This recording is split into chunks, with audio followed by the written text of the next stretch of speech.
What if I were to say that creativity is a skill, not a talent? It's something that can be learned. However, we've been brainwashed into believing that creativity is a gift, something mysterious that the muse hands to a few select people. Seth Godin disagrees with that. And he has a new book out called The Practice, Ship Creative Work. Join me now and Seth as we discuss creativity.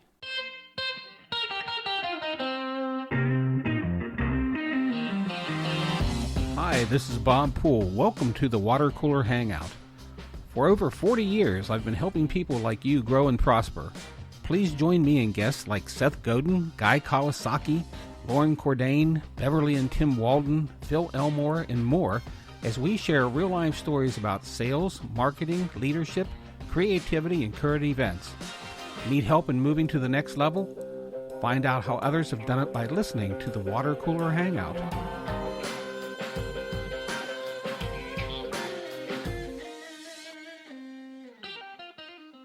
Good morning, Seth. Good morning, Bob. How have you been?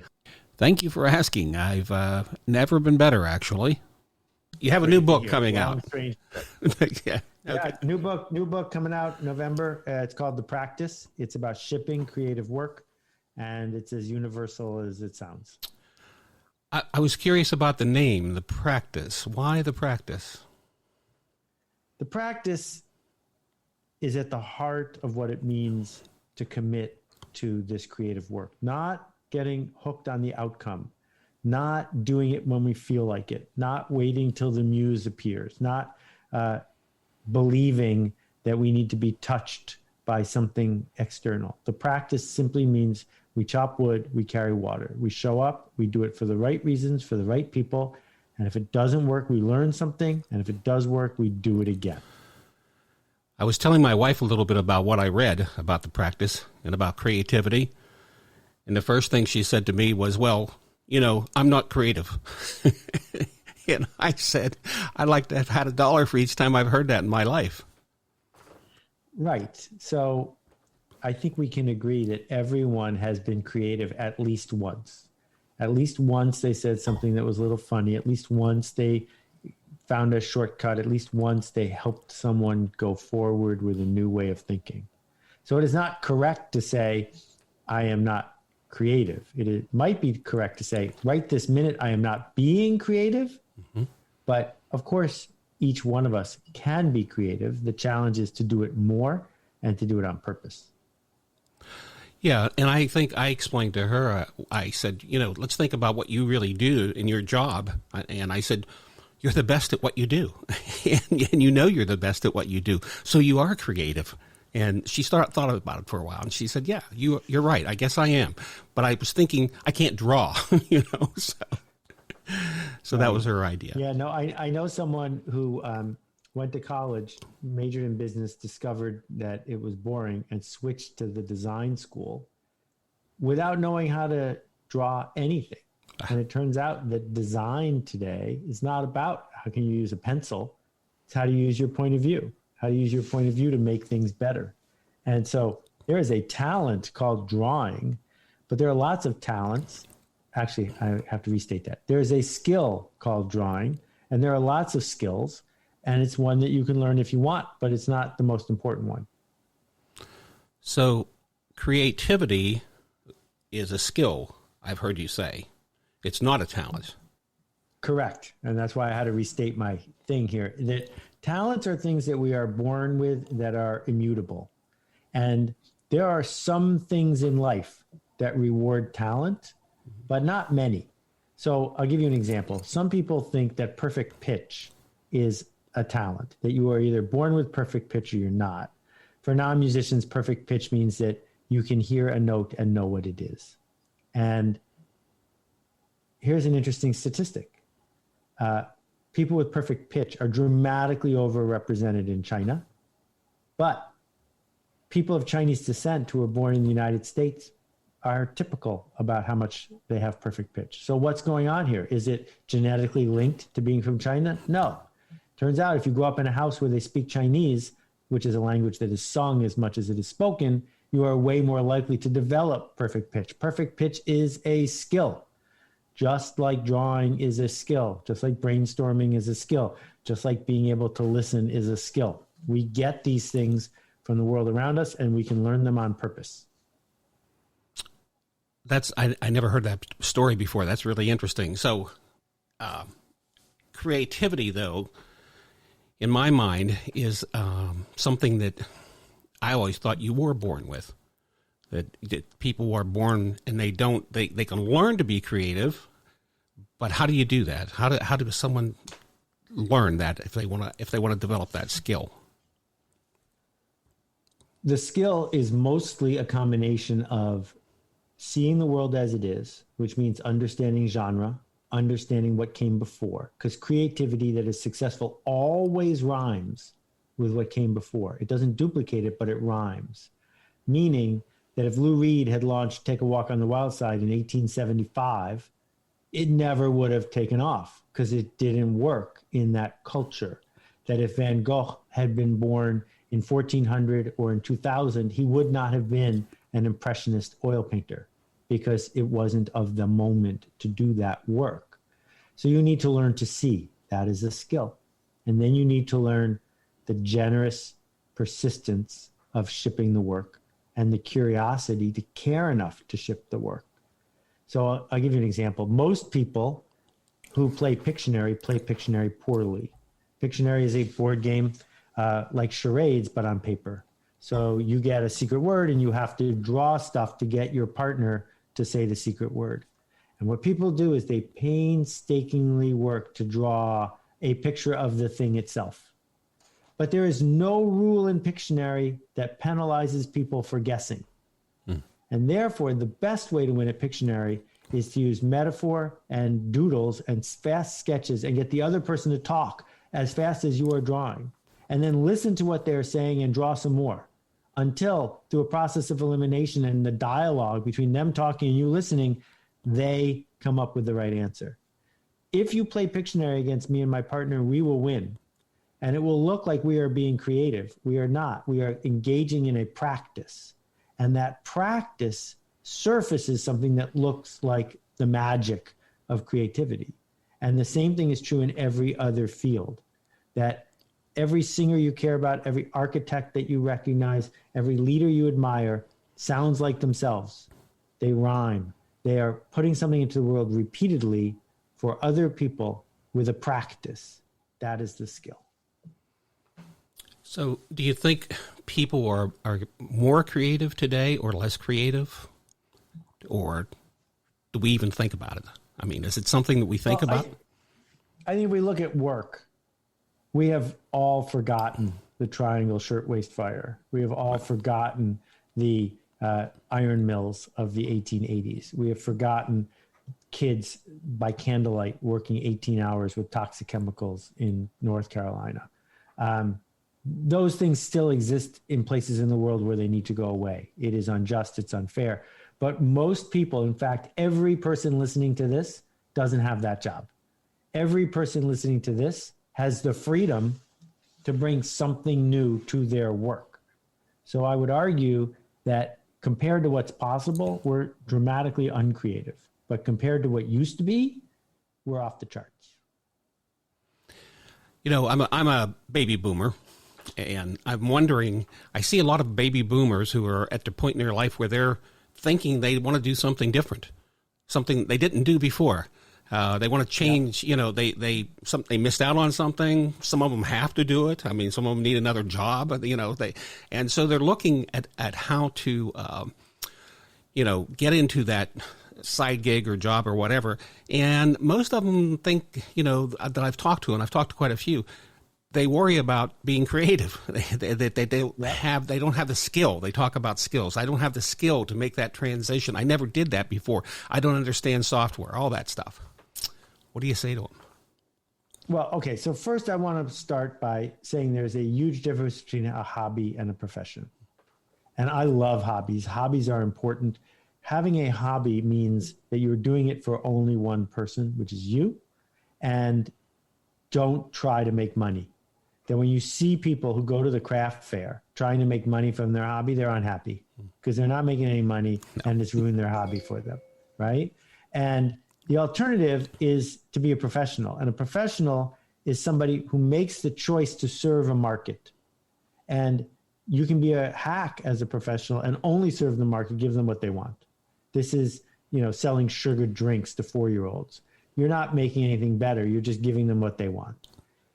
Or you can do this work of a professional artist, which is bending the curve, which is getting paid for being idiosyncratic, for being peculiar, for bringing something new to the table.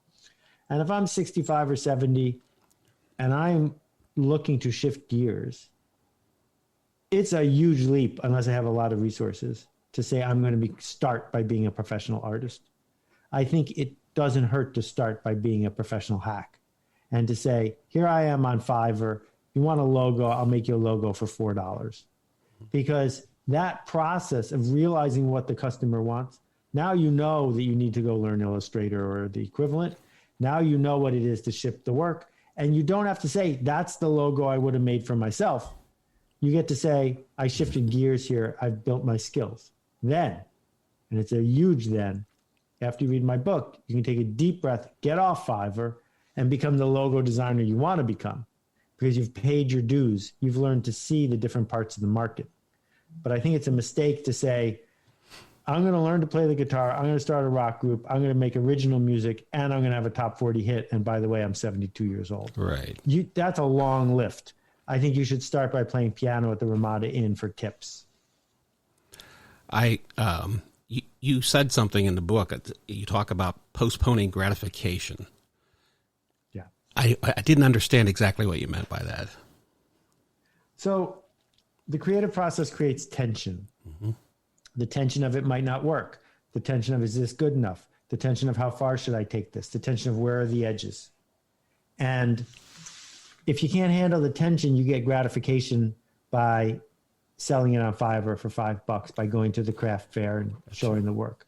And so you let all the steam out, and then you're stuck. You got to go do the same thing again and again and again and again. And that's why most people don't produce work that they or others think of as great. They say, well, it's good enough. It's what the market wanted.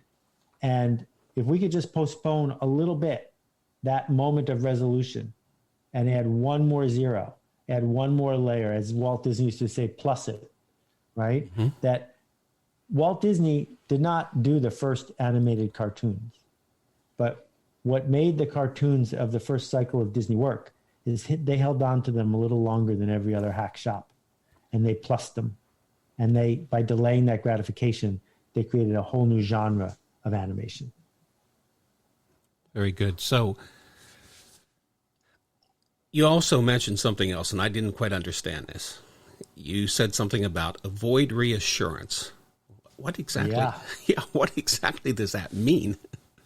It means these are writer's blocks. I know people listening might not be able to see these. I make these myself on my little Glowforge. Yeah.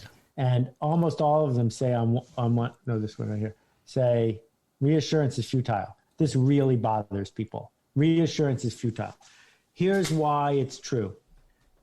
It's true because there is never enough reassurance. If you need me to reassure you, you want me to tell you that everything's going to be okay. But everything's not going to be okay. And the minute I am done reassuring you, you're going to need more reassurance. That if the phone rang and it was Michelle Obama saying, I just saw your work, it's absolutely fantastic, keep going. And then she hung up. 20 minutes from now, when you hit a speed bump or get a rejection, you're going to need her to call you again. There's no amount of reassurance that will help you deal with the fact that you are staring into the void. The alternative is the practice. And the practice says, not here to be reassured. I'm here to stare into the void. That's my work. It might not work. That's okay. Here, I made this. It might not be for you. That's okay. But I'm committed to this practice. And the only reassurance I need is the reassurance of doing my work. Because otherwise, you are depending on outside forces to move you forward, and then you're trapped. That makes a lot of sense. So staring into the void is something I'm familiar with, especially right now, because I'm actually rebranding some stuff myself. I'm taking, because of the virus and stuff I used to be able to do in person when I went out and did workshops and seminars, those are all gone. So now I'm learning to put things online, and I kind of feel like I'm a kid starting all over again. So I'm looking into the void quite a bit, and yeah, the reassurance thing, I see what you mean, because every once in a while, I will get a phone call and they'll say, "Oh, you're doing a great job. Just keep going," and you're right. About a half hour later, I'm pulling out whatever hair I don't have anymore and looking for something else. So just practice is what you're saying. Just keep going, make mistakes, keep shipping. Yeah, let me call out the word just a little bit, because I used to use it all the time. Yeah. I did a search and replace on a book I wrote like 4 books ago, and I found I used the word just 154 times. Just is a dangerous word because of Nike and stuff. Just do it means what the hell, whatever. No, that's not my point. Merely do it. Merely commit to the practice. Merely means without commentary, without drama, without a lot of noise. Merely do the work without distraction. That's what's on offer. Good point, and thanks for pointing that out. There's another word too that I use a lot, and a friend called me out on it also when he edited my last book. Well, he read it, and he said, "Need to change this word problem." He says, "You have problem in here like 100 and some times." He says, "It's a challenge. It's not a problem." So I don't. Have you read David Deutsch's The Beginning of Infinity? No, I have not. Fantastic book. And he says a lot of really provocative things, but one of the things he says is all problems are solvable. And you hear that and you go, whoa, that's no. And then he says, because if it's not solvable, it's not a problem. Good point. Right? If it's not solvable, it's a situation or it's a rule of physics, but it's not a problem. What makes it a problem is it's solvable. And you might not want to pay the price that you have to pay to solve a problem. Mm-hmm. But it has a solution. So I guess you have to trust yourself. That was the original title of the book. And then my talented editor, Nikki Papadopoulos, persuaded me to change the title. When we say trust yourself, who's doing the trusting and who is the self? When we're talking to ourselves, who's talking and who's listening? Mm. Trust yourself has some real magic to it, because we actually have two selves. We have the conscious, eloquent voice in the front of our head that wants us to comply, to fit in, to be safe. It's really, really good at making an argument for being stuck. And then we have the nonverbal self, the one that sometimes we call inspiration, the one we sometimes call the muse. That one is easily browbeaten by the other one. If we're going to do this work, we have to trust the quieter voice, and we have to give it room to show up. It's still us, and it's going to be wrong a lot, but it's going to be right more than doing nothing is right. I find when I'm trying to, at this point, move forward, I feel stuck at times. I feel like, okay, I'm pretty certain that this is what I want to do. And then I start thinking about it, and I'm like, I'm not so certain about that anymore. Because I think part of it, too, when you reach boomer age and you're 70, you're also thinking, well, I only have so much time left here. I don't want to make any mistakes, So it's fear of mistakes. There's a lot of fear in people my age trying to make those transitions and become creative at something else. That's right. And it's a fear that we have had our whole lives, but we just interpret it differently. I don't want to make a mistake because I'm at the beginning of my career. I don't want to make a mistake because I'm at my peak earning. I don't want to make a mistake because I have kids. Right? We just come up with a new reason to force us to not engage in the practice. To not practice. Yep. You're absolutely right. And that's easy to do. It's easy to do that, I think, especially it has been for me at times here going through this process that I'm going through. So what about passion? People that I'm talking to, again, that are making these changes, older people, they use the word passion a lot, that they're passionate about something that they just want to do. And that's what's driving them right now. So how does that tie in with creativity? It's nonsense. if we're going to be professionals at this, we should acknowledge the fact that a professional doesn't do what they're passionate about. They're passionate about what they do. Ah, Passion is a choice. Passion is a skill. You can learn it. And many people are using passion as a trap. And here's how the trap works. I am passionate about body painting of trapeze artists. That's my thing. It's the only thing I'm able to do. And no one will pay me to do it. Therefore, I'm stuck. Right? They want both. Right. They want the thing that occurred to them, and they want the marketplace to acknowledge that the thing that occurred to them is worth paying for. That deal is not written down anywhere.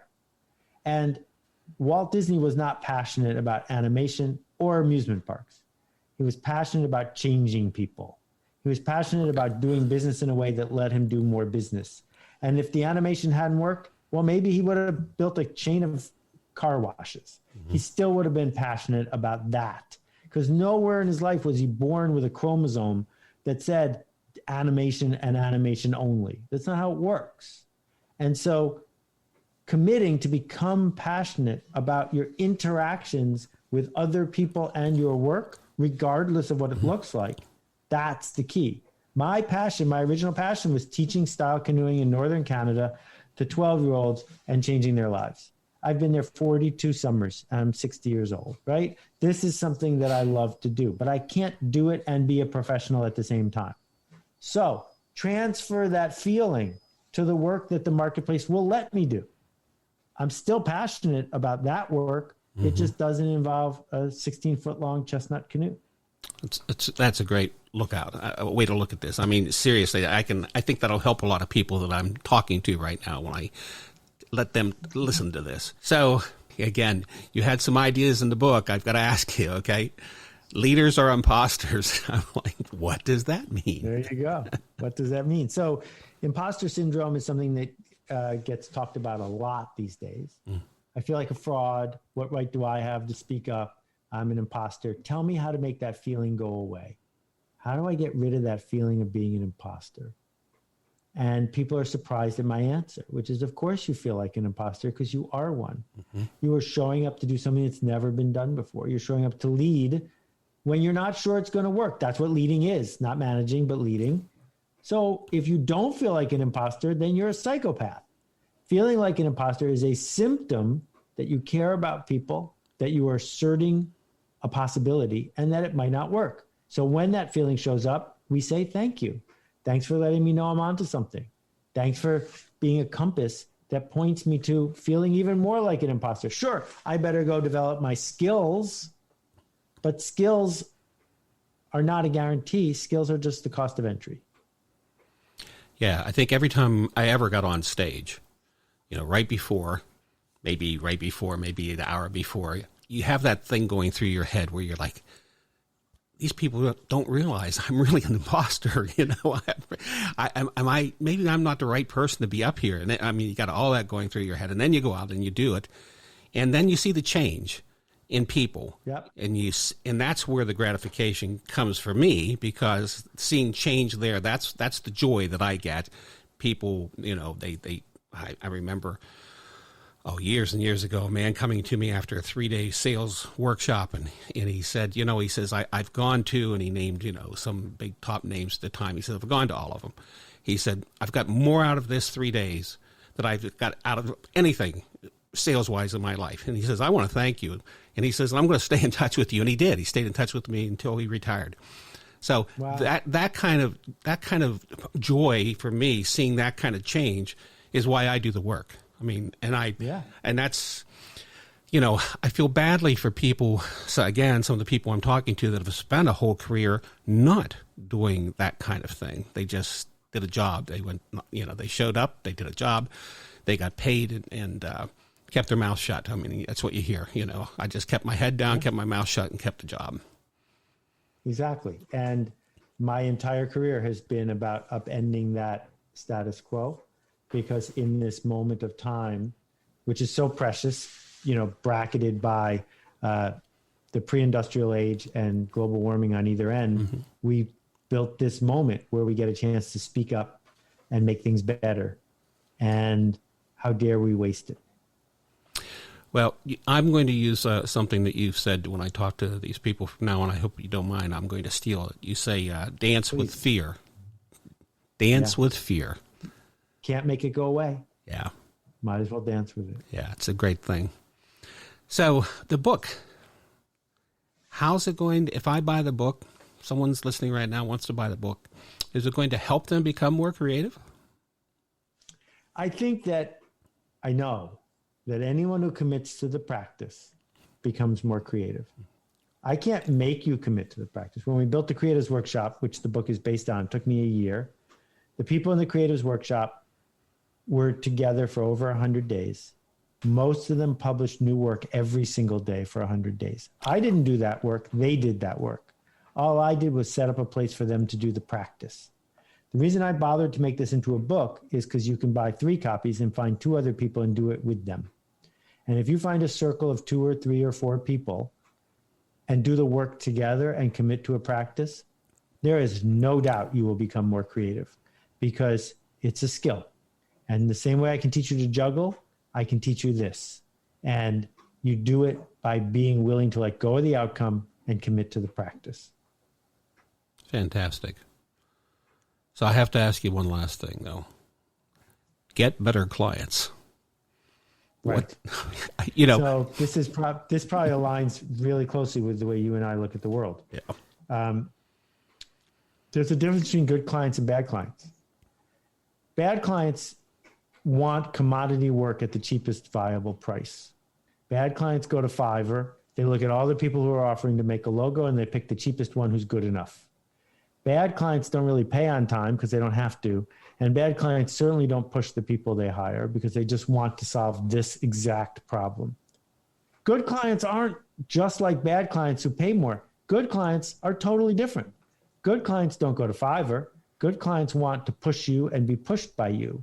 Good clients pay on time because they want more from you. Good clients challenge you to come up with something that upends the status quo.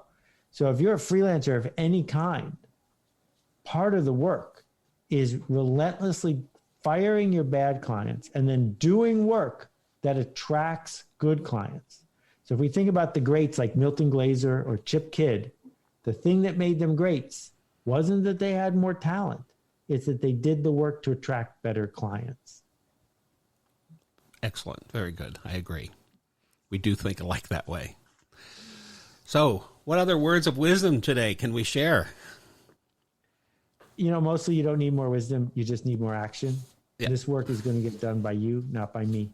And if it works in a workshop, if it works in a book, if it works on your own, I don't care. Just go do the work. Commit to the practice of making things better by making better things, because it's all any of us can do to make our culture better.